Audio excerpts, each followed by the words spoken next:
Wassalatu wassalamu ala Rasulillah wa ala alihi wa sahbihi wa man walah.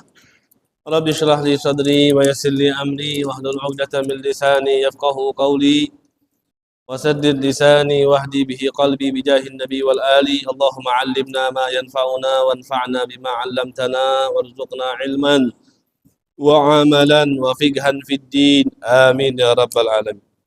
Ma'asyiral hadirin wal hadirat yang dimuliakan juga dirahmati oleh Allah Subhanahu wa taala. Alhamdulillah kita bersyukur kepada Allah Subhanahu wa taala tentunya pada malam yang begitu mulia ini Allah Subhanahu wa taala tiada henti-hentinya masih memberikan daripada kita banyak sekali daripada nikmatnya Allah Subhanahu wa taala sehingga kita juga sebagai hambanya Allah Subhanahu wa taala mau mensyukuri daripada nikmat dan begitu banyak tersebut dengan hadirnya kita di tempat yang insya Allah penuh dengan barakah, penuh dengan rahmat, penuh dengan taufik, penuh dengan hidayah, penuh dengan riayah madad daripada Allah Subhanahu wa taala sehingga harapan kita kepada Allah tidaklah kita keluar daripada tempat yang penuh dengan kemuliaan ini melainkan semua daripada hajat, semua daripada niat, semua daripada cita-cita kita dikabulkan oleh Allah Subhanahu wa taala.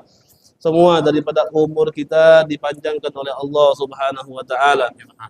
Semua daripada penyakit kita diangkat oleh Allah Subhanahu wa taala. Semua daripada dosa-dosa kita insya Allah diampunkan, dibukakan pintu taubatnya oleh Allah Subhanahu wa taala. Ma'asyiral hadirin wal hadirat yang dimuliakan juga dirahmati oleh Allah Subhanahu wa taala. Tadi ada pesan dari ketua masjid, jamaahnya disuruh maju katanya. Dan pada malam hari ini ya, kita memasuki pada nazam yang ketiga ya, dan nazam yang keempat sekaligus. Ya, kemarin juga udah sempat kita singgung sedikit ya, di dalam nazam summa salatu wassalamu sarmada ala nabi khairi man gad wahada wa alihi wa sahbihi wa man tabi sabila dinil haqqi ghaira mubtadi ya. Kemudian salawat dan salam penghormatan juga salam kepada baginda Nabi besar Muhammad sarmada yang mana salawat tersebut terus kita berikan kepada Nabi khairiman gad wahada, Nabi yang paling pinter, yang paling baik, yang paling jago di dalam mengesahkan Allah Subhanahu wa taala. Kemudian salawat dan salam juga kita sertakan kepada keluarga, kita sertakan kepada sahabat. Wa man tabi sabila dinil haq, begitupun juga orang-orang yang mengikuti jalan yang benar, ghairu mubtadi, bukan terhadap orang-orang yang tidak mengikuti daripada jalan yang benar. Ya, kemarin udah sampai sini dan sudah kita bahas kosakatanya sedikit. Kita ulangi lagi secara cepat saja. As-salatu, as-salah di sini kan ada summa salatu. As-salatu apa di sini? As-salatu lughatan ad-du'a'u bi khair.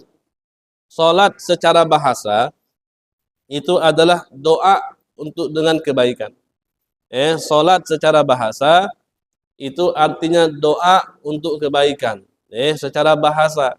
Karena salat secara syariat itu adalah aqwalun wa af'alun muftatahatun bit takbir wa muftatamatun bit taslim. Salat secara syariat itu adalah perbuatan dan ucapan yang dimulai dengan takbir dan diakhiri dengan salam. Seperti salat tadi, salat kita, salat isya, salat maghrib itu salat secara syariat. Akan tetapi salat secara pengertian bahasa itu adalah doa kebaikan. Itu namanya salat secara bahasa. Makanya kita itu salawat. Salawat itu kan jamak daripada salat. Salawat itu jamak daripada salat. Salawat jamaknya. Jadi kita mendoakan kebaikan untuk baginda Nabi besar Muhammad sallallahu alaihi wasallam. Nah, salat ini dari segi bahasanya adalah doa untuk kebaikan tadi. Maka ketika perbuatan salat ini dinisbatkan kepada Allah, Perbuatan solat yaitu doa yang kebaikan ini ketika itu dinisbatkan kepada Allah, maka artinya bukan Allah mendoakan, bukan. Karena Allah tidak perlu doa. Kalau ketika Allah mau doa, gimana? Allah mau minta sama siapa? Kalau kita sebagai makhluk doa, iya, karena kita minta kepada Allah. Allah Maha Kuasa, Allah Maha Mampu, semuanya miliknya Allah.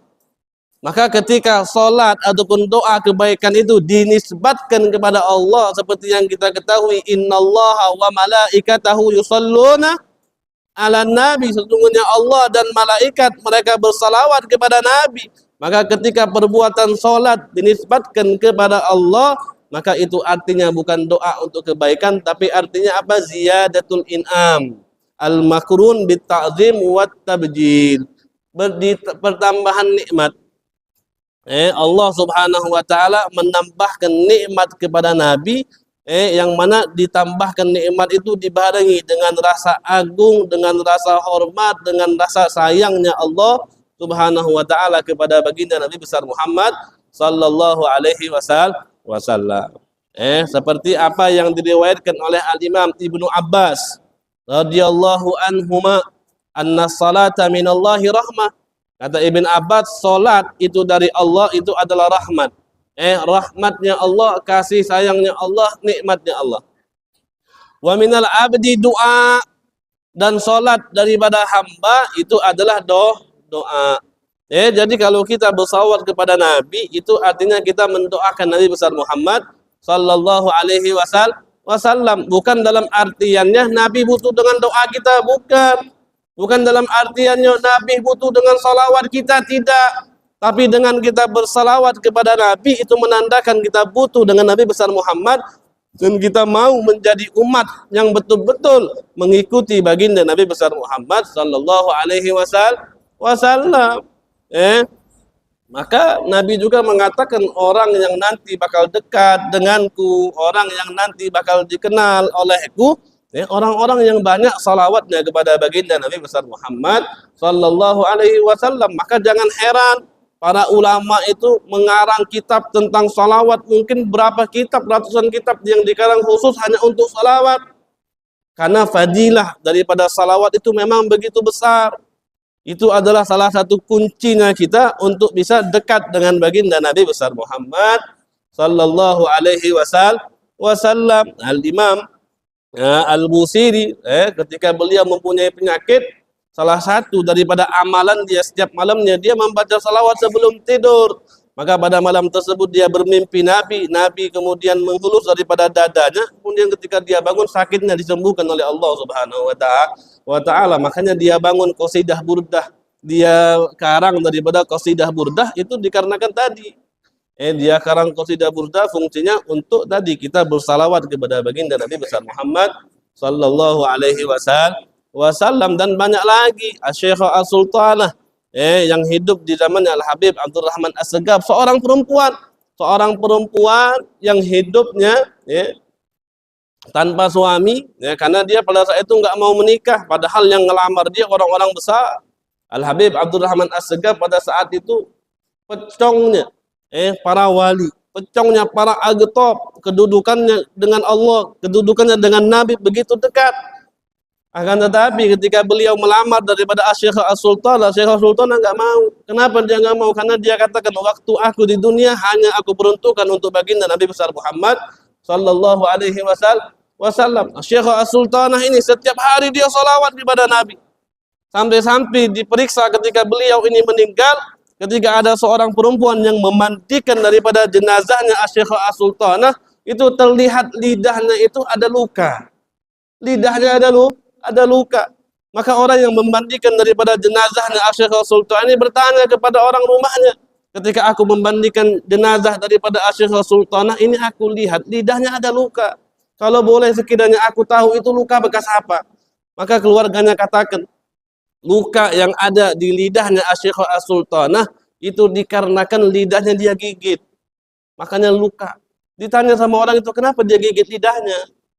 Kata orang rumahnya, Syekh As-Sultanah itu mempunyai kebiasaan setiap harinya dia salawat kepada Nabi.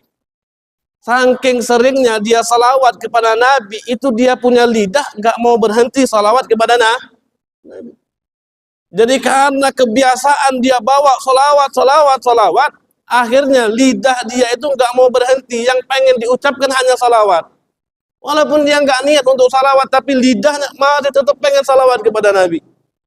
Sedangkan kita di kamar mandi ngomong aja nggak boleh.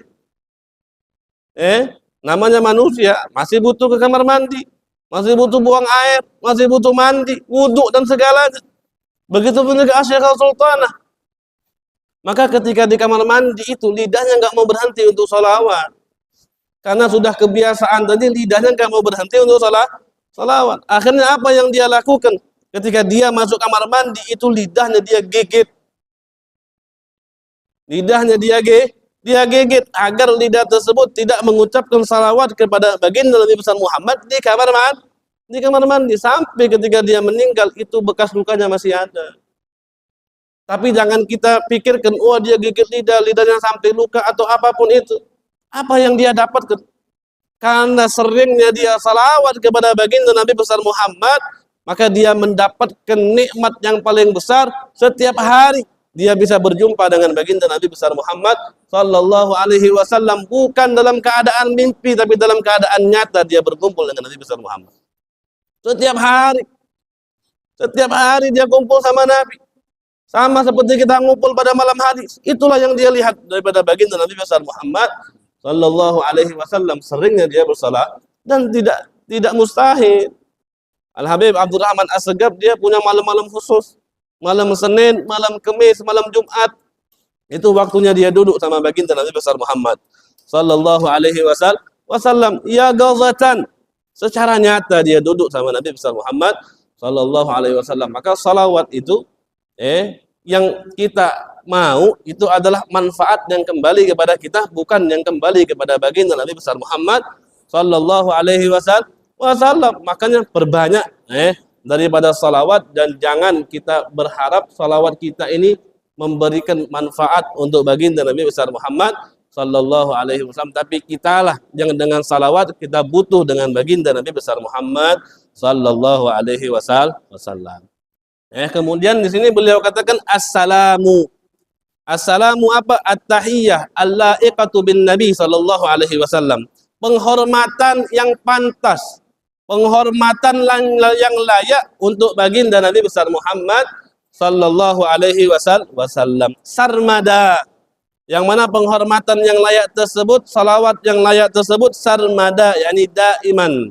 Kita berikan kepada Nabi daiman, secara terus menerus, selalu diberikan untuk baginda Nabi besar Muhammad sallallahu alaihi wasallam. An-nabiyyi, summa salatu wassalamu sarmadah ala nabiyyi. An-nabi di sini apa maksud daripada an-nabi? Al-mahud indal itlaq. Sosok yang memang sudah dikenal. Nabi, maka alif lam di sini kalau kita belajar ilmu nahwu tahu. Alif lam di sini itu fungsinya lil ahdi zihni. Untuk memang ketika udah disebutkan nabi, maka kita udah tahu nabi yang dimaksud ini pasti baginda Nabi besar Muhammad sallallahu alaihi wasallam, walaupun tanpa disebutkan namanya. Walaupun tanpa disebutkan kunyahnya, walaupun tanpa disebutkan lakopnya, kita sudah tahu ketika disebutkan an-nabi, yaitu yang dimaksud adalah Nabi besar Muhammad sallallahu alaihi wasallam. Maka saya bilang an-nabi wa huwa sayyiduna Muhammad sallallahu alaihi wasallam, yaitu yang dimaksud dengan nabi, yaitu baginda Nabi besar Muhammad sallallahu alaihi wasallam. Walahu ta'rifan, dan di dalam istilah nabi ini ada dua definisi. Ada dua pengertian di dalam kita mau mengetahui apa itu nabi. Amun wa khas, ada definisi yang umum, ada definisi yang khusus.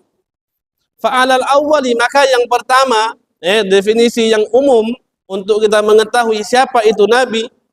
Apa beliau katakan di sini? Huwa insanun zakarun hurrun uhiya ilaihi bi syar'in sawa'un umira bi tablighihi amla. Nabi itu siapa? Nabi itu adalah manusia. Nabi itu adalah manusia. Zakarun, laki-laki.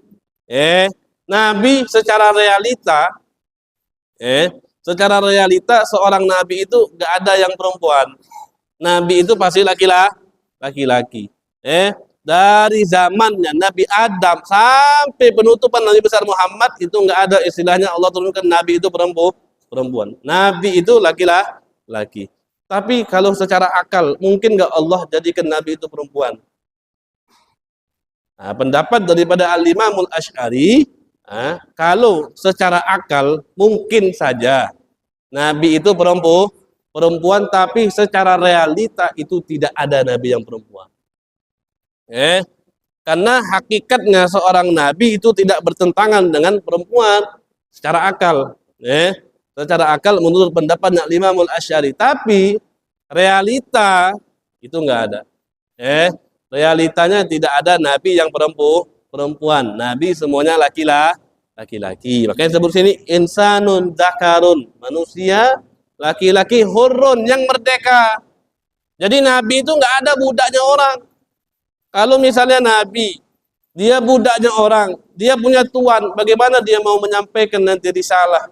Bagaimana dia mau berdakwah nanti? Gak bisa, tuannya bilang, kamu gak boleh keluar, kamu kerja di sini. Udah. Makanya Nabi itu harus manusia, laki-laki dan orang yang merdeka bukan daripada budak sahaya. Uhiya ilaihi bisyar'in, yang diberikan wahyu dengan syariat. Yang diberikan wahyu dengan syariat, baik itu beliau disuruh untuk menyampaikan syariat tersebut atau tidak. Baik dia disuruh untuk menyampaikan itu syariat atau tidak, itu yang dikatakan dengan nabi. Tapi perlu diperjelas. Nabi bukan dalam artian dia tidak berdakwah, enggak. Kita saja sebagai orang biasa diperintahkan oleh Allah Subhanahu wa taala untuk mengajak orang ke jalan yang benar.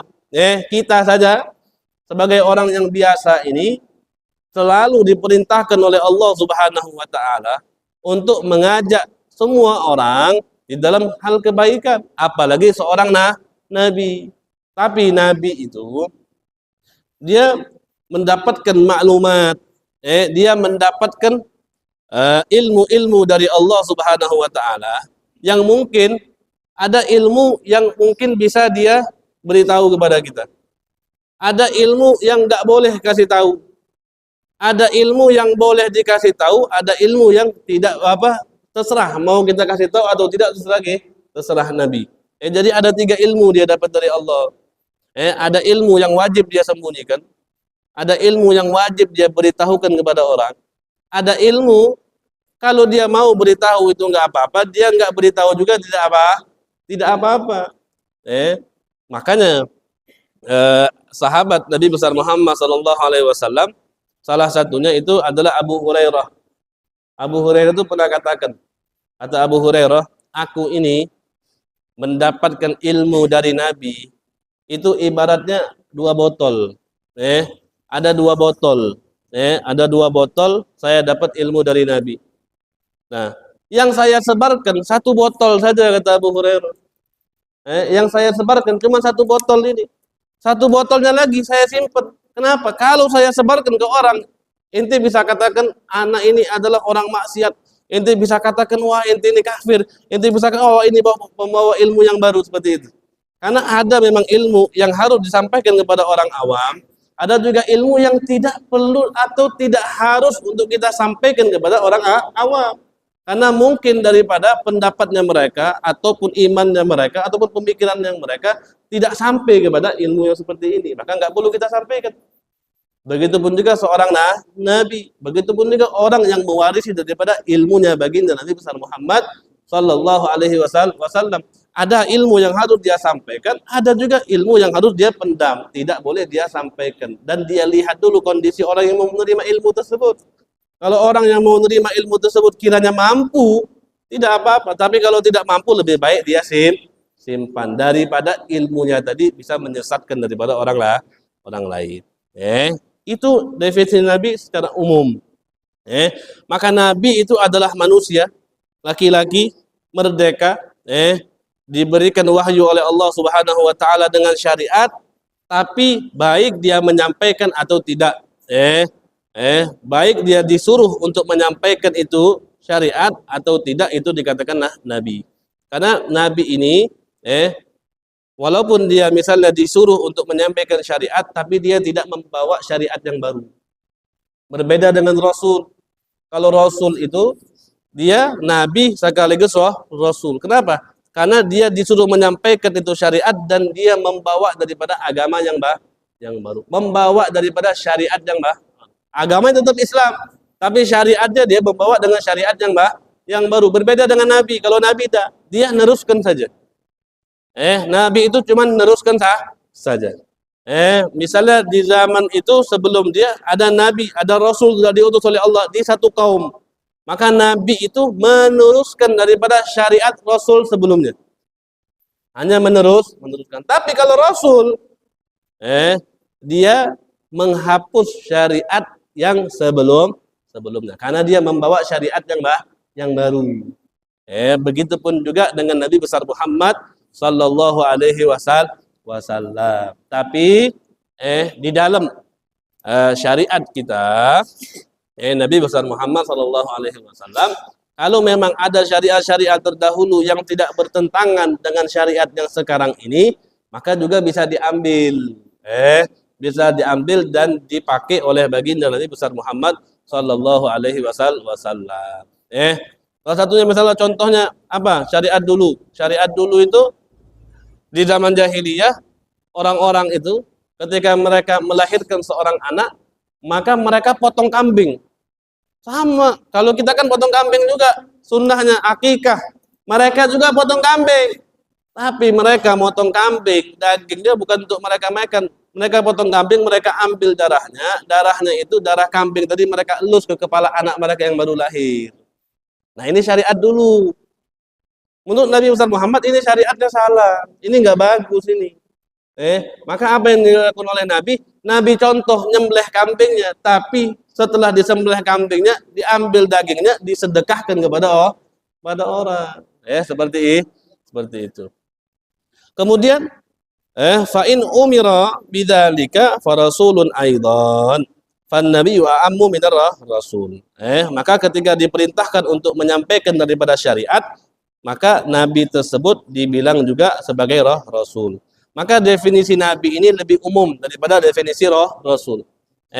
Definisi nabi lebih umum daripada definisi rasul. Wa alasani, dan adapun definisi yang kedua, huwa insanun zakarun hurrun uhiya ilaihi bi syar'in liya'mala bihi fi nafsihi. Nabi itu manusia laki-laki merdeka, diberikan wahyu oleh Allah Subhanahu wa taala dengan syariat, liya'mala bihi fi nafsi, untuk dia amalkan.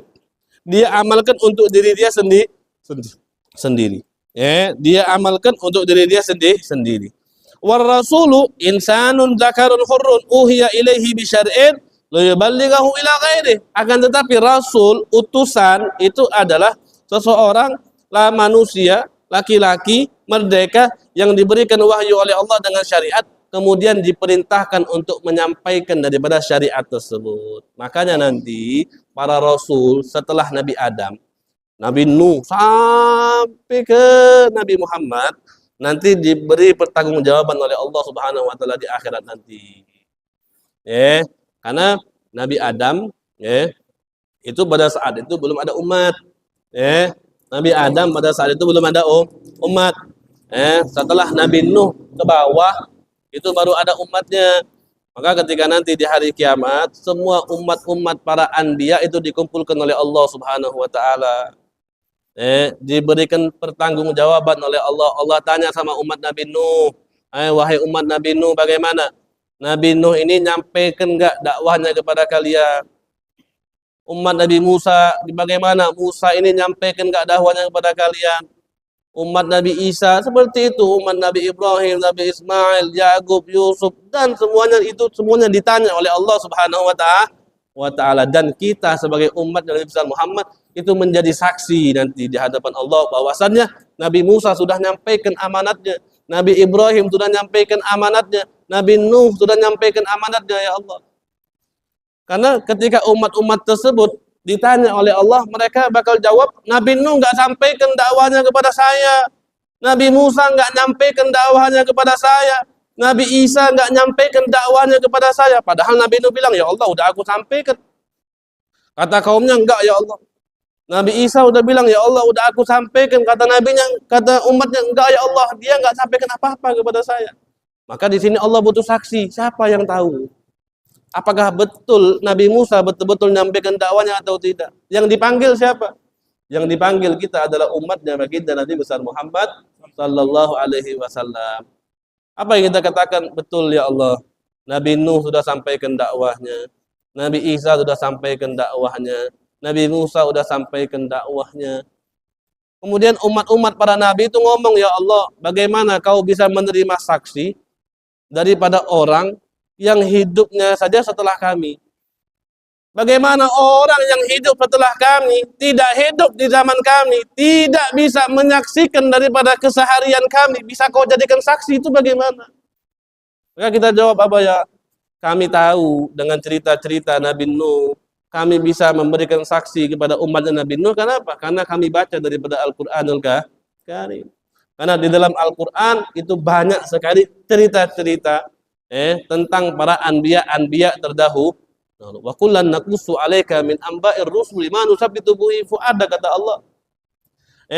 Dan kami ceritakan wahai Muhammad kepadamu daripada cerita-cerita nabi-nabi yang sebelummu untuk apa? Ma nusabbitu bihi fu'adak, agar kamu punya hati itu mantap wahai Muhammad. Karena betul di dalam dakwah ini kita banyak sekali daripada ada orang yang tidak suka, ada orang yang memberontak, ada orang yang menghalangi kita. Begitu pun juga dalam dakwahnya Nabi. Maka Nabi pun perlu motivasi. Maka Allah berikan cerita-cerita Nabi-Nabi terdahulu agar memantapkan daripada hatinya baginda Nabi besar Muhammad sallallahu alaihi wasallam. Wala yakunu illa rajulan, dan seorang rasul, seorang nabi itu harus laki-laki. Di qaulihi ta'ala, karena ucapannya Allah Subhanahu wa taala, wa ma arsalna qablaka illa rijalan nuhi ilaihim, tidaklah kami utus sebelummu wahai Muhammad kecuali laki-laki kami berikan wahyu kepada mereka. Jadi secara syariat, realita seorang nabi itu laki-laki. Tapi menurut pendapat dari Imam Al-Asy'ari memungkinkan seorang nabi juga perempuan secara akal. Tapi nyatanya tidak ada. Ini hanya sebagai pendapat saja. Tapi realita yang ada itu tidak ada nabi itu perempuan, tidak ada. Wa huwa ala wajhain, dan penyebutan nabi ini ada dua cara. Ada dua cara. Bitasydidil ya. Cara yang pertama ya-nya ditasydid, nabiyun. Nabiyun. Ma'khudun minan nubuwah atau minan nabuwah, diambil dari kata nubuwah. Nabi itu diambil dari kata nubuwah. Apa artinya? Wa huwa al-makanul murtafi, tempat yang tinggi. Tempat yang tinggi. Summiyan nabiyyu bihi, nabi itu dinamakan dengan tadi nubuwah atau al-makanul murtafi, atau dinamakan dengan nabi tadi. Kenapa? Li'annahu marfu'ur rutbah, karena kedudukannya tinggi. Au rafi'u rutbati man tabi'ahu, atau seorang nabi itu bisa mengangkat derajat orang yang mengikuti daripada nabi. Orang yang mengikuti nabi derajatnya bisa diangkat oleh Allah Subhanahu wa taala. Kita lihat sahabatnya nabi. Kita lihat Sayyidina Abu Bakar, kita lihat Sayyidina Umar, kita lihat Sayyidina Utsman, kita lihat Sayyidina Ali. Wah, kalau kita lihat mereka udah memang sebelum Islam kedudukannya tinggi. Mereka para sayyid, mereka orang Quraisy. Ya udah, kita nggak usah pakai mereka. Lihat Sayyidina Bilal bin Abi Rabah, seorang budak sahaya dari Habasyah. Bagaimana kedudukannya di dalam Islam, begitu tinggi. Sampai-sampai telapak daripada sendalnya saja sebelum dia meninggal udah kedengeran di surga. Sayyidina Bilal ibnu Abi Rabah, kenapa bisa kedudukannya tinggi tadi? Karena dia mengikuti daripada baginda Nabi besar Muhammad sallallahu alaihi wasallam. Makanya diambil dari kata nabi nubuwah. Kenapa? Karena seorang nabi bisa meninggikan, mengangkat derajat orang yang mengikuti daripada baginda Nabi besar Muhammad sallallahu alaihi wasallam. Tidak mustahil juga untuk kita asagi bagi orang yang memberikan kedudukan tersebut bagi kekal. Yang memberikan kedudukan kepada Sayyidina Abu Bakar siapa? Nabi Allah. Yang memberikan kedudukan kepada Sayyidina Bilal bin Abi Rabah siapa? Allah. Apakah kekayaannya Allah, maha kuasanya Allah itu ada batasnya? Enggak ada. Jadi tidak menutup kemungkinan dan tidak mustahil untuk kita yang hadir di sini derajatnya bisa diangkat oleh Allah karena kita mengikuti daripada baginda Nabi besar Muhammad sallallahu alaihi wasallam. Seperti itu. Makanya di dalam karena sekarang ini ada juga pemahaman-pemahaman yang mana mereka mengatakan kita memang wajib meyakini daripada baginda Nabi besar Muhammad, tapi kita tidak perlu mengikuti Nabi. Sudah ada obrolan-obrolan seperti itu. Pemahaman-pemahaman yang masuk sudah ada yang seperti itu. Kita ini meyakini apa yang dibawa sama Nabi, tapi nggak perlu ikut. Nah itu pemahaman yang salah. Mutaba'atun Nabi itu harus. Mengikuti Nabi itu harus.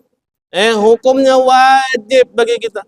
Bukan hanya kita beriman dengan apa yang dibawa oleh Nabi, tapi wajib bagi kita mengikuti semua apa yang dibawa oleh baginda Nabi besar Muhammad sallallahu alaihi wasallam. Enggak cukup hanya beriman, enggak cukup, harus ikuti Nabi. Maka Allah Subhanahu wa taala katakan qul in kuntum tuhibbunallah fattabi'uni yuhibbukumullah. Allah katakan wahai Muhammad kepada mereka, in kuntum tuhibbunallah, kalau memang mereka betul-betul cinta kepada Allah, fattabi'uni, suruh mereka ikut kepadamu wahai Muhammad, yuhibbukumullah, dengan mereka ikut kepadamu maka Allah akan cinta juga kepada mereka. Jadi kita gak cukup hanya beriman, berkeyakinan dengan apa yang dibawa oleh Nabi, kita harus juga mengikuti semua daripada apa yang diperintahkan, yang dibawa, yang diajak, yang dicontohkan oleh baginda Nabi besar Muhammad sallallahu alaihi wasallam. Pada saat itu insya Allah derajat kita dengan kita mengikuti Nabi itu bisa diangkat oleh Allah Subhanahu wa taala. Bil hamzi nabiun, bisa juga dibaca nabiyun, bisa juga bacaan yang kedua bisa dibaca nabiun. Nabiun, nabiun. Makhudun minan naba, diambil dari kata an-naba. Nah, ini apa namanya? Yang memberikan kabar berita, wa huwa al-khabar li'annahu mukhbir au mukhbar anillah. Karena seorang nabi, seorang rasul itu mereka membawa kabar berita daripada Allah Subhanahu wa taala. Kan wahyu, maklumat. Allah berikan dia wahyu. Ketika Allah berikan dia wahyu, mereka berikan ini kepada makhluk-makhluknya Allah, kepada umat-umat nabi yang hidup di zaman tersebut. Khairi man qad wahada. Nabi besar Muhammad itu adalah sebaik-baiknya orang di dalam mengesahkan Allah Subhanahu wa taala. Afdalu jami'al muwahhidin. Paling baiknya daripada semua orang yang mengesahkan Allah itu adalah baginda Nabi besar Muhammad sallallahu alaihi wasallam. Wal alifu fi qaulihi wahada lil itlaq. Alif yang ada di kalimat wahada, kan ada alif. Nah itu dalam istilah syairnya itu lil itlaq, hanya untuk penyempurna kalimat saja. Alif tersebut bukan alif tasniyah. Alifnya bukan alif tasniyah. Alif lil itlaq, nggak ada apa-apa, nggak ada manfaatnya sama sekali. Manfaatnya hanya untuk menyempurnakan daripada syair. Karena di bait yang pertama summa salatu wassalamu sarmada, itu danya ada alif. Kalau ente lihat tuh, lihat nazamnya, sarmada ada alif. Maka di akhirnya dikasih alif lagi, ala nabiyyi khairi man qad wahada, agar sama, agar sama. Wa alihi, dan keluarganya Nabi. Apa yang dimaksud dengan keluarga di dalam ini? wa alihi al-muradu bihim fi maqamid du'a. Al di sini yang dimaksud dengan keluarga Nabi fi maqamid du'a di dalam doa, kama huna kullu mu'minin taqi. Yang dimaksud ali Nabi itu adalah setiap mukmin yang bertakwa. Di dalam maqamid doa, di dalam kedudukan doa, yang dimaksud dengan alihi keluarga Nabi itu adalah setiap mukmin yang bertakwa. Ini di dalam maqamid doa. Makanya ketika kita belajar, konteks daripada ibarat tersebut harus kita pahami. Jangan kita pukul rata. Ketika kita tahu, oh maksud daripada ali itu adalah setiap mukmin yang bertakwa, berarti setiap mukmin yang bertakwa keluarga Nabi dalam posisi mana dulu? Itu harus kita pahami. Jangan kita pukul rata, kita ambil berarti semua bertakwa keluarga Nabi, berarti semua keluarga. Berarti ketika kita keluarga Nabi, hukum-hukum yang berkaitan tentang keluarga Nabi kita boleh semua, karena kita bukan seperti itu. Ini maksud al keluarga Nabi di dalam kedudukan doa itu adalah setiap mukmin yang bertakwa. Tapi juga ada keluarga Nabi nanti yang nasabnya, biologisnya itu bersambung sama Nabi, itu berbeda. Jangan disamakan nanti. Dan di dalam hukum-hukumnya juga nanti itu ada perbedaan, baik di dalam zakatnya nanti, baik di dalam hukum pernikahannya nanti. Maka jangan disamakan. Ini maksudnya apa? Keluarga Nabi dalam kedudukan doa, di dalam doa itu adalah setiap mukmin yang bertakwa. Waja'a fil hadis, dan datang di dalam hadis Nabi besar Muhammad an Anas bin Malik yang diriwayatkan oleh sahabat Anas bin Malik, qala, dia berkata, su'ila Rasulullah sallallahu alaihi wasallam man alu Muhammad. Nabi besar Muhammad itu pernah ditanya, siapa sih keluarga Muhammad? Maka Nabi besar Muhammad faqala alu Muhammad kullu taqi. Nabi besar Muhammad mengatakan keluarga Nabi itu adalah setiap orang yang bertakwa, itu adalah keluarga Nabi besar Muhammad sallallahu alaihi wasallam. Di dalam maqamid doa, di dalam kedudukan doa. Doa. Jadi pahami situ. Jangan nanti pemahamannya melebar meluas. Akhirnya dia katakan, wah saya bertakwa, saya keluarga Nabi, maka hukum-hukum yang berkaitan keluarga Nabi saya boleh semua. Di dalam zakat seperti ini, di dalam menikah seperti ini, itu salah, itu udah terlalu banyak itu. Maka perlu pahami di dalam maqamid doa, kedudukan berdoa, keluarga Nabi itu adalah setiap mukmin yang bertakwa. Maka di sini boleh dijelaskan, amma fi maqamiz zakat, adapun di dalam kedudukan zakat, di dalam hal zakat, keluarga Nabi siapa?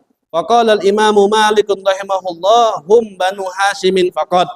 Imam Malik mengatakan keluarga Nabi di dalam kedudukan zakat itu hanya Banu Hashim saja. Hanya Banu Hashim saja. Wa qala al-Imamu Syafi'i rahimahullah taala Banu Hashimin wal Muttalib. Menurut pendapat Imam Syafi'i, keluarga Nabi di dalam kedudukan zakat itu adalah Banu Hashim, anaknya Hashim dan Muttalib. Nanti dari segi nasabnya nanti kalau ada kesempatan nanti kita bahas siapa itu Banu Hashim, siapa itu Banu Muttalib dan yang lainnya. Ini di dalam maqam zakat. Karena dulu keluarga Nabi itu memang mereka tidak menerima zakat sama sekali, karena mereka mendapat bagian daripada barang rampasan perang. Humus, seperlima nanti daripada rampasan tersebut mereka dapatkan nanti khusus untuk keluarganya Nabi. Itu dulu. Makanya sekarang ini kan tidak ada sama sekali perang. Adapun Baitul Mal juga, kalau memang sekiranya ada, tidak berjalan sesuai apa yang dulu pernah dijalankan oleh baginda Nabi besar Muhammad sallallahu alaihi wasallam. Maka sebagian ulama yang sekarang ini berpendapat kalau memang ada keluarga Nabi juga yang mereka tidak mampu dan mereka mustahik, orang-orang yang berhak untuk menerima zakat, itu juga tidak apa-apa diberikan. Memang dulu keluarga Nabi Banu Hashim wal Muttalib itu tidak boleh menerima zakat. Karena apa tadi? Karena mereka mendapatkan daripada bagian di dalam rampasan perang. Tapi sekarang sudah tidak ada lagi. Maka sebagian ulama itu memperbolehkan. Tapi juga ada sebagian para habaib juga, walaupun mereka tidak mampu, mereka nggak mau nerima. Ada sebagian juga yang seperti itu. Jadi kalau memang ada di dalam kalian itu mendapatkan kondisi yang seperti itu, kalau memang mereka butuh, ya, kalau kalian juga mau kasih, coba kasih, ya. Kalau memang mereka nggak mau, sudah. Kalau mereka mau, ya, tidak apa-apa untuk diberikan, karena memang itu sudah diperbolehkan. Tamam. Wa sahbihi, dan sahabat-sahabatnya. Sahbi ini adalah isim jamak. Sahbun, sahabun. Itu adalah isim jamak dari kalimat sahibun. Bimakna yang artinya sahabi. Sahabi, sahabat-sahabat Nabi. Apa itu sahabat Nabi? Sahabat Nabi itu adalah man ijtama'a bihi sallallahu alaihi wasallam ba'da risalah mu'minan wa mata ala imanihi. Sahabat Nabi itu adalah sahabat yang berkumpul dengan Nabi besar Muhammad sallallahu alaihi wasallam ba'da risalah, setelah Nabi diutus oleh Allah. Jadi harus dipahami, sahabat itu siapa? Orang yang berkumpul sama Nabi, melihat Nabi atau Nabi melihat mereka, tapi itu dilakukan setelah Nabi besar Muhammad diutus. Mukminan, mereka beriman kepada Nabi, wa mata ala imanihi, dan mereka meninggal dalam keadaan beriman kepada baginda Nabi besar Muhammad sallallahu. Itu namanya sahabat. Makanya banyak juga orang-orang yang hidup di zaman Nabi besar Muhammad, beriman dengan Nabi besar Muhammad, meninggal dalam keadaan beriman kepada baginda Nabi besar Muhammad, tapi mereka sebagian tidak dikatakan sahabat. Kok bisa seperti itu? Karena walaupun mereka hidup sezaman Nabi, beriman kepada Nabi, mati dalam keadaan beriman kepada Nabi, tapi kalau mereka tidak melihat Nabi atau Nabi tidak melihat mereka, maka itu tidak dikatakan sahabat baginda Nabi besar Muhammad sallallahu alaihi wasallam. Dalam istilahnya itu namanya mukhadram. Mukhadram. Apa itu? Orang yang hidup sezaman sama Nabi, beriman sama Nabi, mati dalam keadaan beriman, tapi dia tidak melihat baginda Nabi besar Muhammad sallallahu alaihi wasallam. Contohnya siapa? Contohnya Raja Najasyi. Contohnya siapa? Raja Najasyi. Raja Najasyi tidak dikatakan sahabat, tapi hidup di zaman Nabi, bahkan mempunyai peran besar di dalam dakwahnya Nabi. Ketika orang-orang kafir Quraisy memerangi Nabi dan sahabatnya di kota Mekah, itu anaknya Nabi dan para sahabat yang beriman itu hijrah ke kota Najasyi. Dia beriman kepada Nabi, tapi dia tidak dikatakan sahabat, karena walaupun dia beriman, mati dalam keadaan iman, tapi dia tidak berkumpul atau tidak melihat baginda Nabi besar Muhammad sallallahu alaihi wasallam. Ghaira mubtadi. Mubtadi di sini apa? Al-mubtadi man kharaja anil haqq. Mubtadi itu maksudnya orang yang keluar dari kebenaran. Orang yang keluar daripada kebenaran itu adalah mubtadi. Mu'tazilah, mubtadi. Syiah, mubtadi. Wahabi, mubtadi. Karena mereka al-mujassimah, ahlut tajsim, orang-orang yang menyatakan bahwasannya Allah Subhanahu wa taala mempunyai bentuk fisik, mubtadi. Kharaja anil haq. Mereka keluar daripada kebenaran. Tapi jangan dikatakan mereka kafir. Karena di dalam kafir, mengkafirkan seseorang itu ada batas-batasannya. Ada batas-batasannya. Jadi jangan mudah untuk kita mengkafirkan orang, mengkufurkan orang, nyatakan dia ini kafir, dia ini keluar daripada Islam, dia ini sudah murtad atau tidak. Jangan. Jangan mudah untuk lidah ini mengatakan hal-hal yang seperti itu. Tapi apakah mereka keluar dari kebenaran? Keluar daripada kebenaran.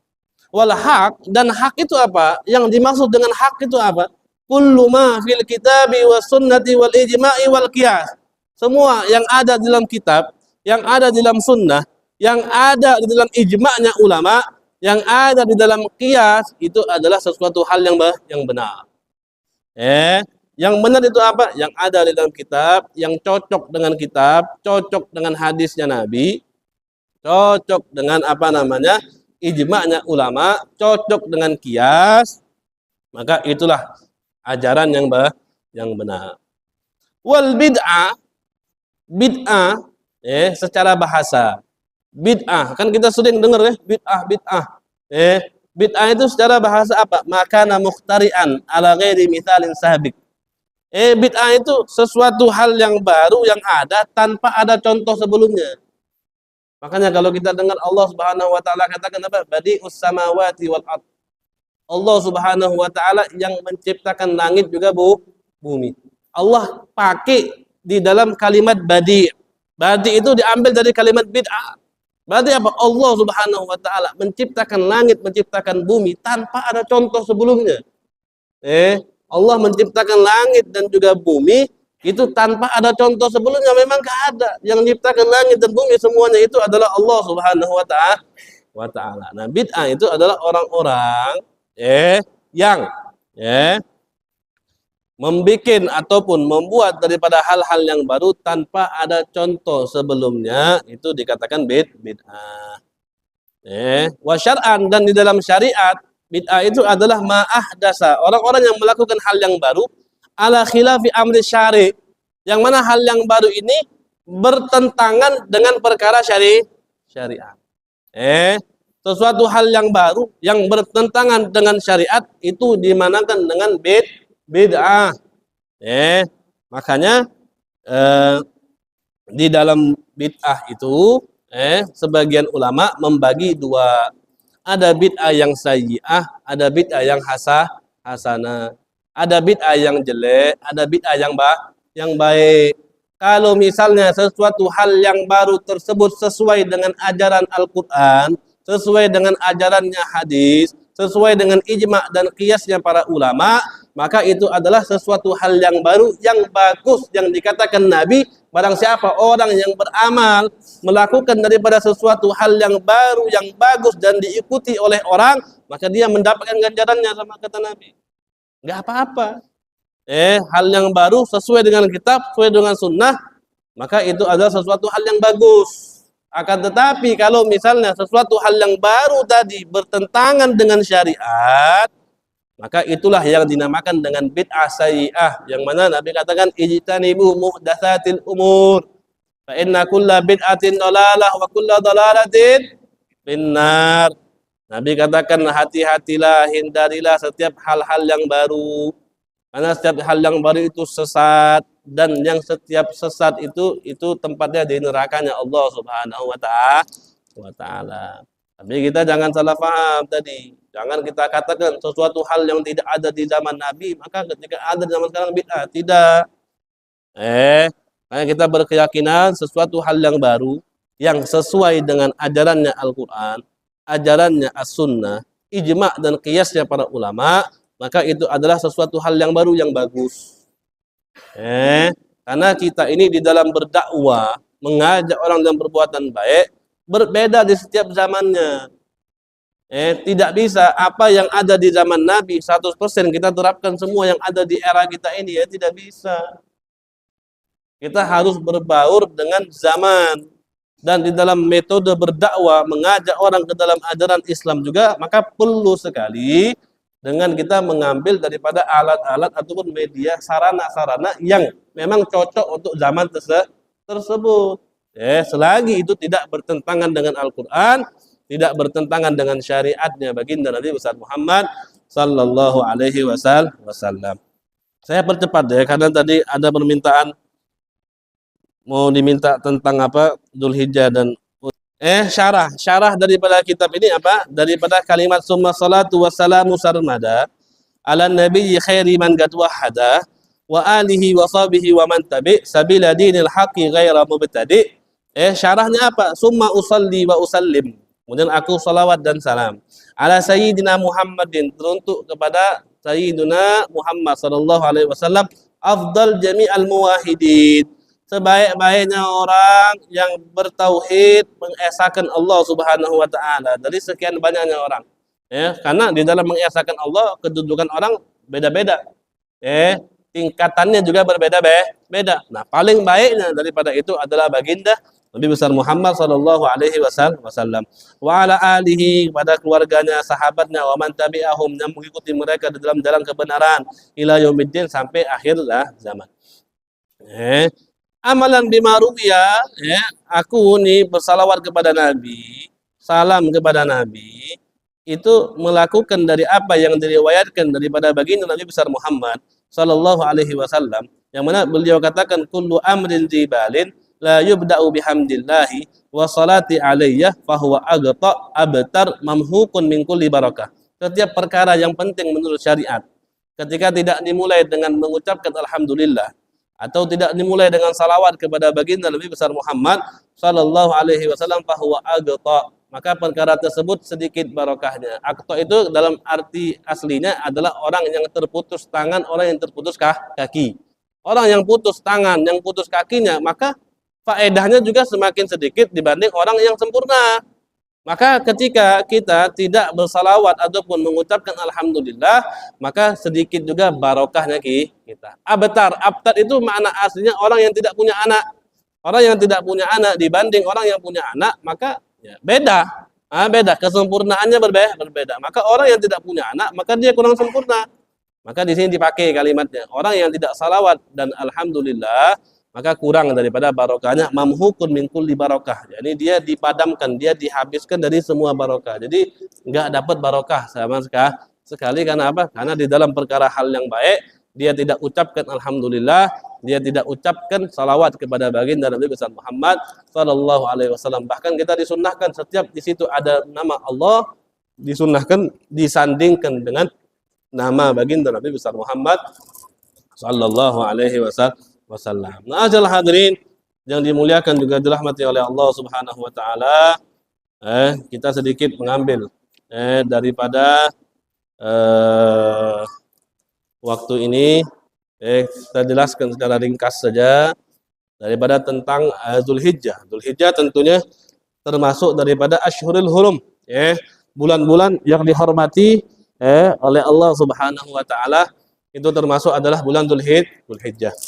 Khususnya di 10 malam pertama daripada bulan Dzulhijjah. Seperti mana Allah Subhanahu wa taala katakan wal fajri wa layalin ashr. Allah katakan dan demi waktu juga demi 10 malam daripada malam-malam Dzulhijjah. Nah, sebagian ulama, Allah ini kan di dalam Al-Qur'annya wal fajri wa layalin ashr. Allah itu bersumpah. Sumpahnya Allah demi waktu dan demi 10 malam. Ketika sesuatu hal itu dijadikan sumpah oleh Allah Subhanahu wa taala, berarti itu menunjukkan atas sesuatu hal yang penting. Menunjukkan atas sesuatu hal yang penting. Mereka khilaf, mereka katakan dalam tafsirnya apa yang dimaksud dengan layalin ashr dan demi 10 malam tadi. Ada yang mengatakan 10 malam itu adalah 10 malam terakhir daripada bulan suci Ramadan. Ada juga yang mengatakan 10 malam itu adalah 10 malam pertama daripada bulan Dzulhijjah. Jadi di sini sudah menunjukkan bahwasannya 10 malam daripada bulan Dzulhijjah itu adalah 10 malam yang terbaik. Bahkan Nabi besar Muhammad sallallahu alaihi wasallam mengatakan afdalu ayyamid dunya ayyamul ashr. Kata Nabi besar Muhammad, paling baiknya daripada hari-hari dunia itu adalah hari-hari 10 daripada bulan Dzulhijjah. Dari hari ke-10 daripada bulan Dzulhijjah itu adalah hari-hari terbaik. Makanya di sini semua amal kita dilipat gandakan oleh Allah Subhanahu wa taala. Dan di dalam Dzulhijjah, kenapa dibilang 10 awal Dzulhijjah itu adalah 10 malam terbaik? Di dalam kitabnya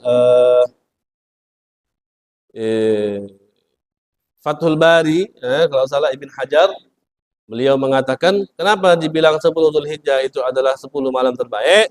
Lijtimai ummahatil ibadati fiha. Karena di dalam 10 Dzulhijjah tersebut terkumpul daripada pokok-pokok ibadah. Di dalam 10 Dzulhijjah tadi terkumpul daripada pokok-pokok ibadah. Di situ ada haji. Di dalam 10 Dzulhijjah tadi ada haji tak? Ada haji di situ. Kita juga di situ disunahkan untuk apa? Disunahkan untuk puasa. Di hari 10 Dzulhijjah sunnah. Setiap puasa, setiap amal ibadah kita itu dilipat gandakan. Kalau tidak salah seperti 70 tahun kita melakukan daripada ibadah wajib. Di dalam bulan Dzulhijjah, khususnya di 10 hari bulan Dzulhijjah. Ada haji di situ, ada kurban di situ, ada Yom Arafah. Ada hari Arafah di situ.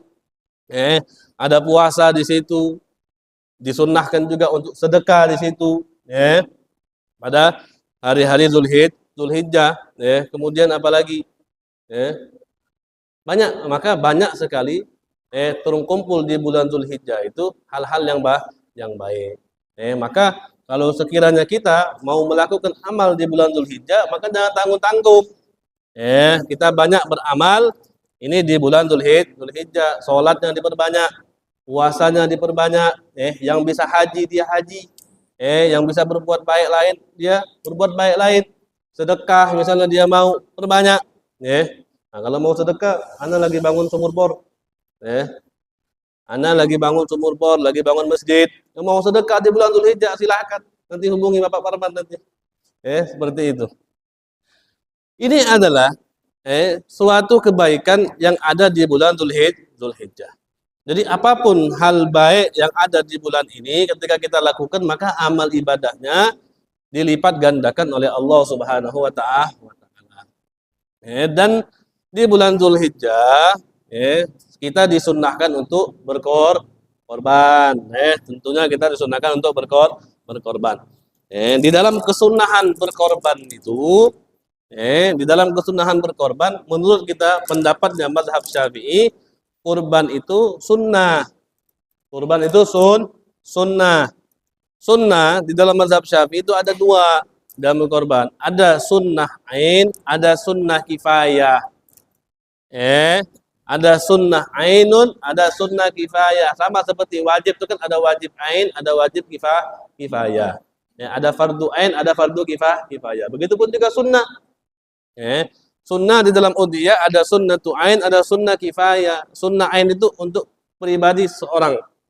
Untuk kita semua ini kita dikenakan sunnatu ain. Di dalam kita berkorban.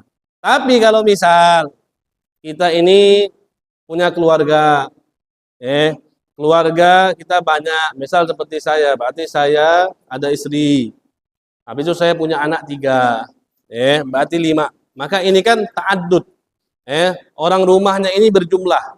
Ketika orang rumah ini berjumlah, maka kurban itu menjadi sunnah kifayah.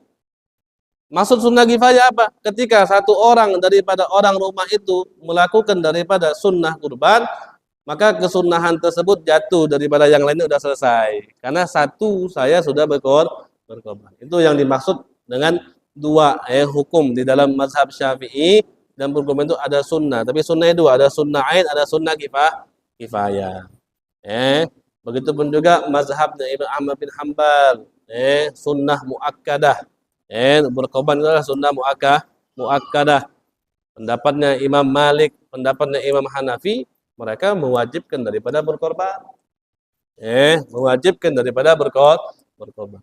Dan di dalam sunnah berkorban itu bukannya misalnya saya sudah sekali berkorban kemudian nggak sunnah lagi, tidak. Terus, sunnah itu terus. Ente tahun ini berkorban, tahun depan ente mau berkorban lagi juga tidak apa-apa. Korban terus. Tahun ini korban, tahun depan lagi korban. Ada duit mau korban lagi, ya silahkan. Silahkan, tidak apa-apa. Jadi bukan berarti sunnah itu ketika kita udah lakukan sekali udah jatuh, udah nggak sunnah lagi, enggak. Terus lakukan sama seperti hal-hal ibadah yang lain, sama seperti itu. Kurban juga itu tidak diperkenankan untuk orang yang sudah meninggal. Kurban itu tidak diperkenankan untuk orang yang sudah meninggal. Berbeda kalau sekiranya ada orang yang sudah meninggal, tapi dia berwasiat. Kita punya emak, misalnya kita punya bapak, yang ngomong sama anaknya, nak, kalau kau punya duit, nak, nanti nak, kau korbankan aku. Sebelum itu akhirnya nggak lama bapaknya, emaknya meninggal, maka nggak apa. Untuk dikorbankan. Atau misalnya orangnya sudah nunjuk kambing, dia bilang, udah beli kambing dia, nah ini kambing korban saya. Nah ini kambing korban saya. Tidak lama sebelum dia sembelih itu kambing, sebelum waktu masuknya 10 Zulhijjah, malam lebarannya meninggal nih orang. Malam lebarannya nih meninggal. Mungkin ada kan kasus seperti itu. Eh, Meninggal nih orang. Terus bagaimana terus kambingnya? Jadi korbankan tidak? Tetap dikorbankan. Tetap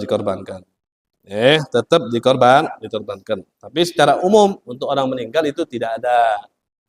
Kecuali dia memberikan wasiat atau yang seperti tadi. Seperti tadi. Tentunya di dalam kurban itu, banyak sekali dalil-dalilnya. Tidak lepas daripada dalil kitab juga dalil as-sunnah yang mana Allah Subhanahu wa taala katakan fasalli li rabbika wanhar. Salat kepada Tuhanmu kemudian wanhar, sembelih daripada hewan kurban. Kemudian Nabi besar Muhammad sallallahu alaihi wasallam juga mengatakan ma amila ibnu Adam yauman nahari min amalin ahab ilallahi min iraqatid dam. Tidaklah apa yang dilakukan daripada anak Adam di hari nahar, ini di hari Ayyamul Id, di hari sembelih tadi, daripada suatu amal yang paling disenangi oleh Allah kecuali iraqatud dam, kecuali kita mengucurkan darah. Jadi maksud tujuan daripada orang berkorban itu apa? Iraqatud dam. Kita mengucurkan daripada darahnya hewan kurban. Makanya kalau dibilang mana yang lebih afdal, mana yang lebih baik, kita motong sapi satu, sama kita motong 7 kambing, mana yang lebih baik? Saya mau kurban, 1 sapi atau 7 kambing ya? Mana yang lebih baik? Lebih baik 7 kambing daripada satu sapi. Salah satunya apa? Karena tujuan daripada kurban yaitu iraqatud dam, mengalirkan darah itu lebih banyak dari 7 kambing daripada satu sapi. Kemudian Allah kata Nabi sallallahu alaihi wasallam wa innaha la ta'ti yaumal qiyamati bi quruniha wa adlamiha wa inna dama yaqa min Allah bi makanin qabla an yaqa 'alal ard fatibu biha nafsa. Nanti kan di hari kiamat nanti semua itu akan menjadi syafaat untuk kita, daripada kuku-kukunya, daripada tanduknya, daripada semua rambut dan yang lainnya, itu akan menjadi syafaat nanti untuk kita di hari kiamat. Bahkan sebelum darah itu jatuh ke bumi, itu sudah sampai kepada Allah Subhanahu wa taala. Dalam hadis juga Nabi katakan adzimu dhahayakum fa innaha ala sirati matayakum. Kata Nabi, perbagus, agungkan, berindah daripada hewan-hewan kurban kalian, karena disitulah yang akan menjadi tempat jalannya kita di sirat nanti. Menjadi penolong kita, jalannya kita di sirat nanti adalah hewan-hewan daripada kurbannya kita. Ini sungguh ibadah yang baik, ibadah yang sangat disunnahkan oleh syariat. Jadi kalau sekiranya memang kita mampu untuk mengeluarkan daripada korban tersebut, kita keluarkan. Dan ini mengajarkan kepada kita untuk tidak menjadi hamba yang pelit, untuk tidak menjadi hamba yang kikir, di dalam sedekah, berkorban, akikah dan yang lainnya. Ini adalah anjuran-anjuran yang baik. Salah satunya tadi, tidak menjadikan kita orang pelit.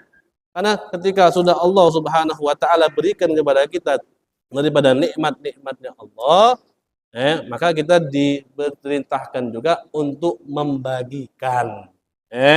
Untuk membagikan daripada rezeki yang sudah Allah berikan. Allah katakan, "Wa mimma razaqnahum yunfiqun." Wa mimma razaqnahum, dan dari apa yang sudah kami berikan rezeki kepada mereka, yunfiqun. Yunfiqun di sini Allah enggak katakan daripada fi'il madi, ini fi'il mudhari'. Maksudnya apa? Mereka terus bersedekah, bukannya dengan sedekah sekali udah selesai. Sedekah sekali udah selesai, tidak. Terus apa yang Allah berikan daripada mereka, mereka kasih lagi, mereka kasih lagi, mereka bagi.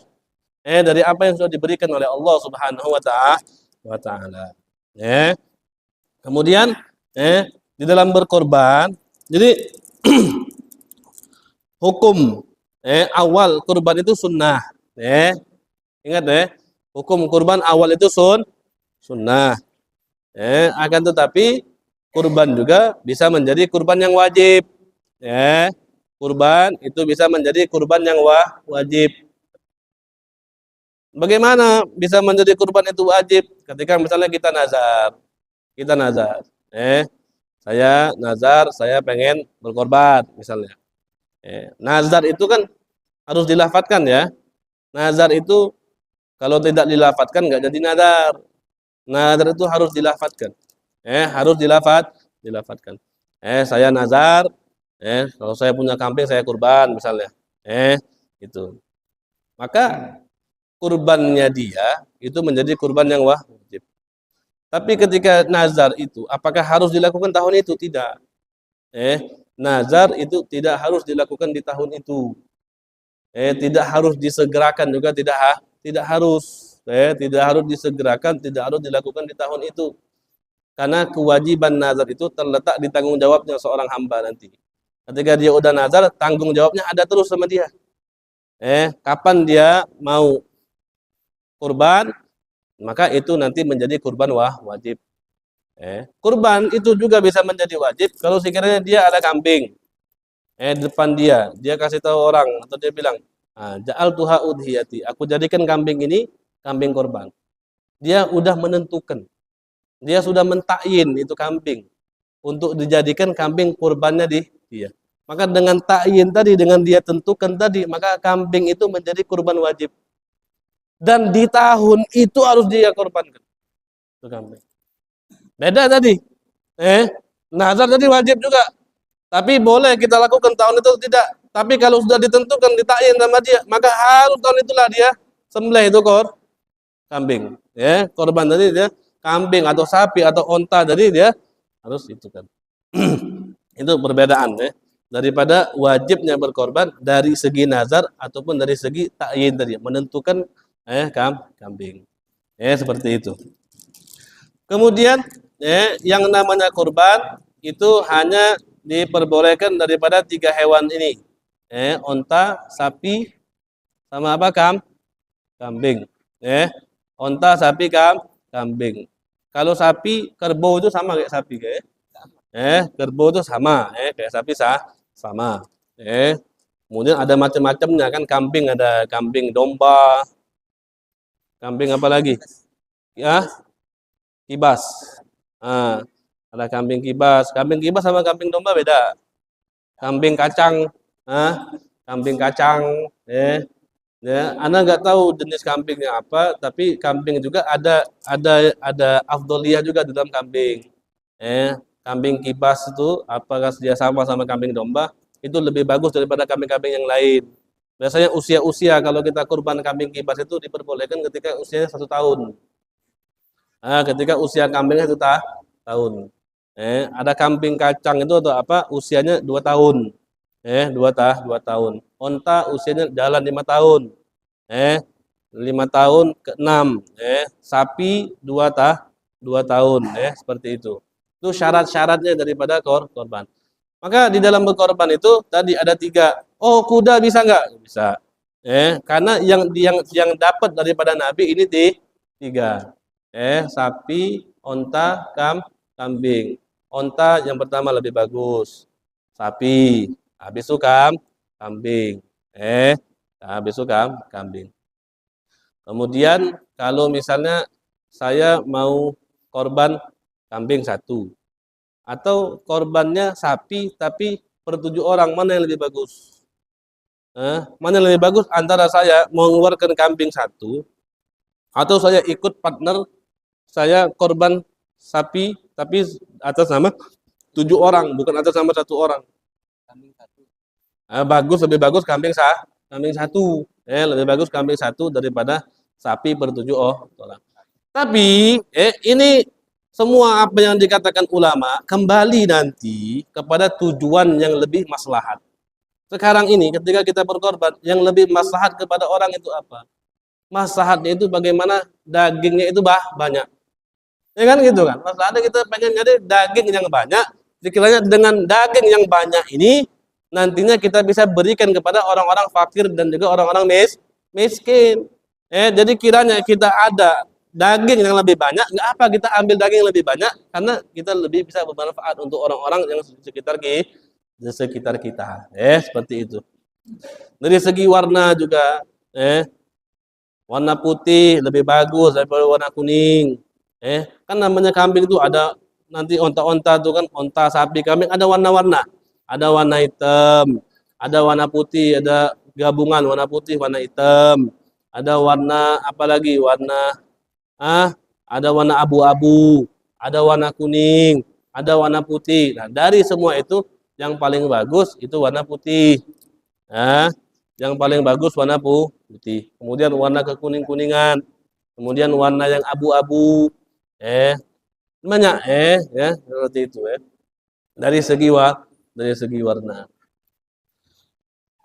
Ya Allah, kemudian di dalam berkorban juga hewannya itu harus sehat. Hewannya itu harus sehat. Kecuali kalau sakit-sakit yang biasa nggak apa-apa. Yang nggak boleh itu misalnya sakit kudis. Kalau hewan yang sakit kudis, walaupun itu sedikit nggak boleh, karena dia bisa mengurangi daripada daging dan yang lainnya itu nggak boleh. Pincangnya itu yang apa, yang betul-betul pincang gitu. Apalagi pincang berarti kalau patah ya sama aja. Orang pincang kan belum patah kakinya kan. Kalau patah gimana? Ya sudah lebih lagi gitu.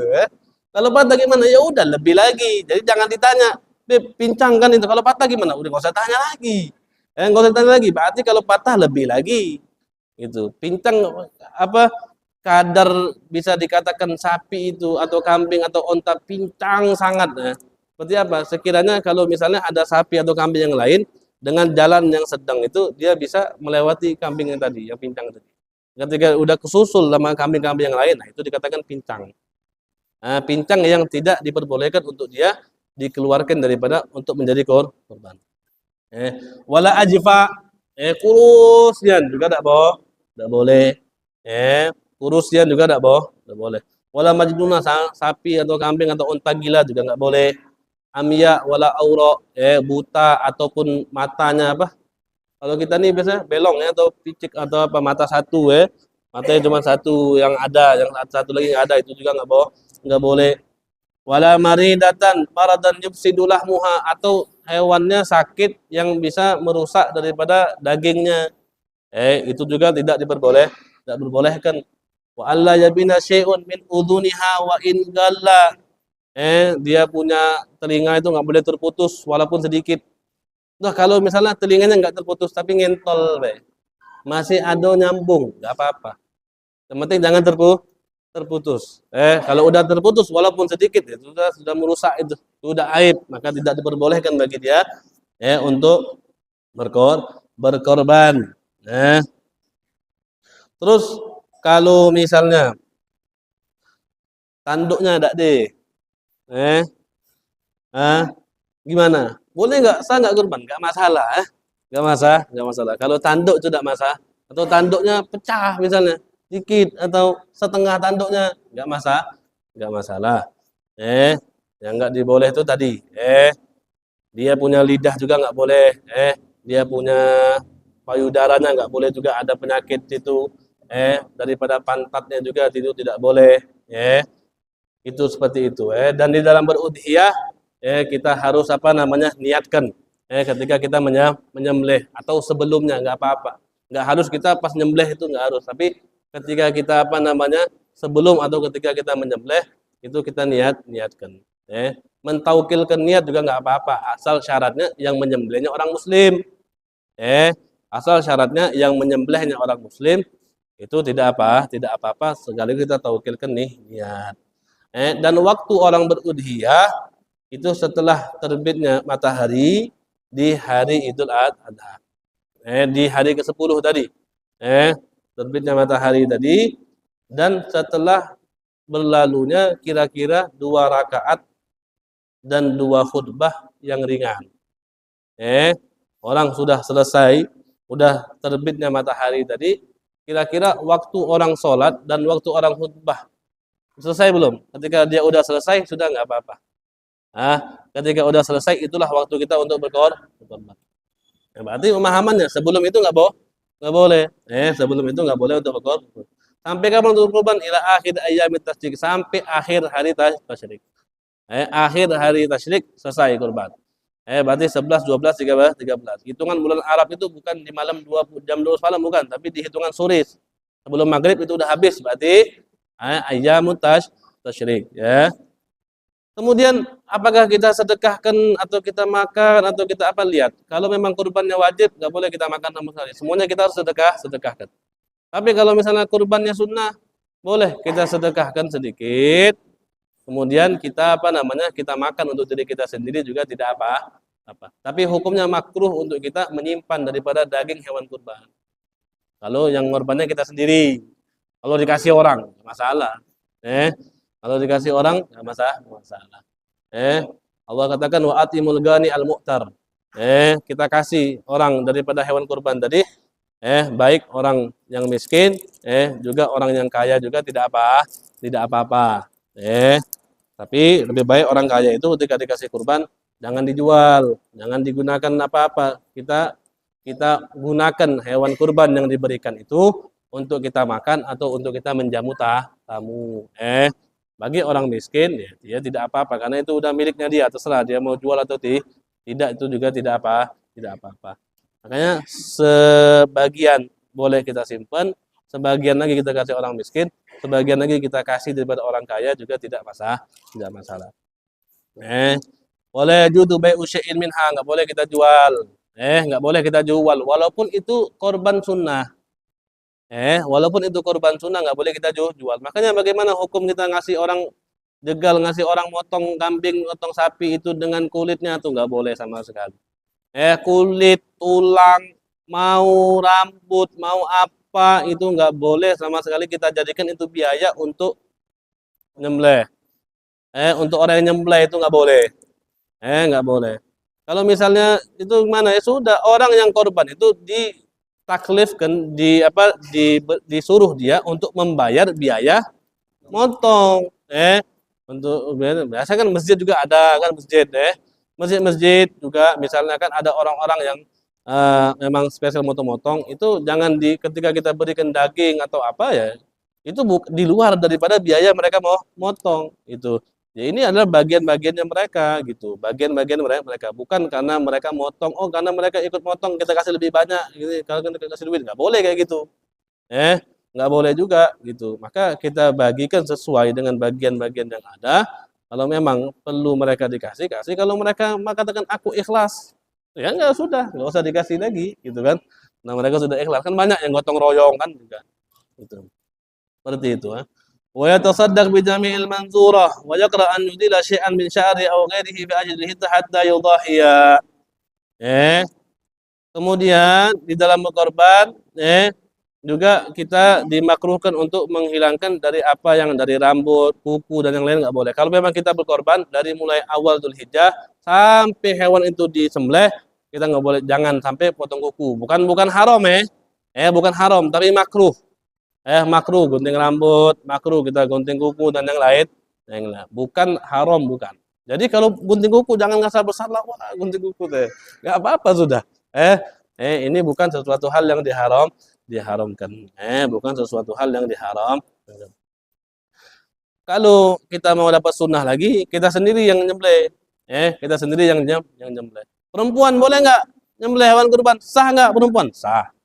Perempuan nggak apa-apa. Kalau dia mau nyembelih, dia sanggup juga sah. Maka inilah yang sedikit yang bisa ana sampaikan di dalam hewan kurban yang ana ambil dari kitab Syarhul Muqaddimah Al-Hadamiyah Busyal Karim yang dinamakan dengan kitab Busyal Karim. Dan di dalam kita menyembelih hewan kurban juga harus diperhatikan, kata Nabi, idza dzabhtum fa ahsinu dzibha wa idza qataltum fa ahsinul qitlah. Kalau kalian nyembelih, sembelih dengan apa? Dengan yang baik itu Dalam arti apa? Sebelum kita nyembelih itu kita punya pisau atau apa gitu kita apa namanya? Asah dulu, kita asah dulu, asah dulu itu baru kita sembelih. Penyembelihan yang baik itu kamaluz zakah itu di dalam 4 hal. Qatul hulqum wal mari wal wadajan. Dari kalimat wadaj. Wadajan. Paling baik dalam menyembelih itu kita motong dari saluran napas. Motong di saluran tempat masuknya makanan, sama ada 2 urat. Kalau di leher ini ada 2 urat, yang mana 2 urat ini nyambung dari jantung ke otak, darah. Tempat peraliran darah. Yang mana kalau kita nyembelih itu kadang darah itu mencurah Nah, itu kena urat itu tuh. Itu kena urat itu. Nah, Paling sempurnanya seseorang di dalam menyembelih hewan kurban itu dia potong semua. Saluran penapasannya itu terpotong, salurannya tempat makan itu habis juga, sampai ke urat-uratnya tadi dia putuskan semua. Itu paling sempurnanya dia di dalam berkorban. Tapi saluran penapasan dan tenggorokan tadi itu harus terputus semua, nggak boleh enggak itu yang apa? Yang harus dilakukan oleh untuk orang yang motong hewan kurban. Kalau sekiranya misalnya tenggorokannya dia ada nyisa dikit, nggak habis, nah itu nggak sah kurbannya. Makanya harus diperhatikan, dihabisin semua tuh. Hulkum wal mari, tadi salurannya, nafas sama saluran makan itu harus terpotong semua. Kalau memang nggak kena daripada urat yang di belakang ini kan, kalau uratnya biasanya di belakang ini kan ada tenggorokan, ada nafas sama makan tuh belakangnya ada 2 urat nanti. Nah kalau memang nggak kena 2 urat itu tidak masalah, tapi yang harus kena itu 2 ini. Saluran penapasan sama saluran tenggorokan itu harus dihabiskan. Kalau misalnya tadi, kadang orang ini kan sapi apalagi kan, kalau onta, motongnya mudah kalau onta. Onta tuh tinggal duduk dikit, dia kayak gini, tinggal dari bawah. Onta. Kalau sapi itu kan paling susah kita sapi ya. Bagi kita ini kan sapinya kan bertonton, ada yang ratusan kilo lah, 600, 700, 800. Maka itu harus diperhatikan dalam motong tadi itu. Jadi harus kita asa dulu gitu dan harus irsal. Maksudnya itu langsung set ini sampai habis gitu. Kalau misalnya ada orang kan sapi berontak tuh, berontak. Kemudian ketika dia motong sapi, tahu-tahunya pisaunya jatuh, belum habis itu, atau dia ditendang sama sapi mental dia. Kan banyak ada video-video mental ya tentang sapi. Itu gimana? Apa hukumnya sapi ini? Sah tidak udiannya? Apakah boleh dimakan atau tidak? Dilihat makanya. Kalau dia misalnya pisau itu jatuh, atau dianya mental karena sapi, habis dia jatuh atau dia mental tadi, dia langsung dekat lagi itu sapi, langsung dia potong lagi, langsung pada saat itulah, maka itu sah udhiyahnya dan didapat dan untuk kita makan itu halal. Tapi kalau misalnya udah dia sembelih, belum sampai sempurna dia sembelih, kemudian mental atau dia punya pisaunya nggak tajam, nggak bisa untuk disempurnakan, kemudian harus ngambil lagi jauh, butuh waktu yang lama. Dilihat lihat hewan kurbannya ini kira-kira kalau untuk dia hidup 1 hari 2 hari bisa atau tidak.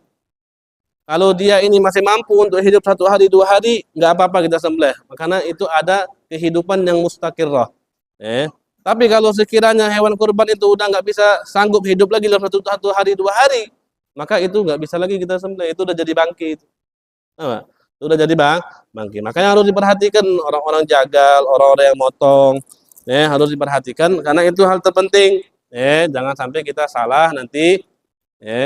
Kasihan, walaupun misalnya dia sudah nggak dikenakan kewajiban lagi, ya orang yang udianya, tapi kan kasihan kalau sapinya nggak bisa dimakan, kasihan. Makanya harus kita hati-hati dan kita perhatikan betul hukum-hukum di dalam berkorban. Kalau kita motong di masjid boleh nggak? Nggak boleh lah. Di masjid ini misalnya dipotong nggak boleh. Orang haid saja nggak boleh lewat masjid karena takut darahnya keluar. Darah itu selagi dia masih nempel sama daging itu nggak apa-apa. Tapi ketika darah itu udah keluar itu najis. Nah, kayak nggak boleh kan? Nggak boleh. Kalau misalnya mau masjid kan biasa masjid-masjid kan mengadakan kurban. Itu nggak apa di halaman-halaman masjid itu tidak masalah. Tapi kalau misalnya di dalam masjid itu nggak boleh, apalagi ngiris-ngiris dagingnya jangan sampai seperti itu. Udah karena rasa cukuplah, sudah lama ini ya. Sudah lama, cukup. Insya Allah sudah bisa sedikit demi sedikit memberikan kalian pemahaman di dalam berkorban ini. Insya Allah kita berniat dalam hati, kalau memang kita diberikan rezeki oleh Allah Subhanahu Wa Taala, kita pengen berkorban. Ada rezeki sekarang kambing. Tahun depan ada rezeki sapi. Tahun depannya lagi ada rezeki onta, onta, nggak nggak apa-apa. Oke, silakan. Mau ada pertanyaan atau langsung aja? Tutup.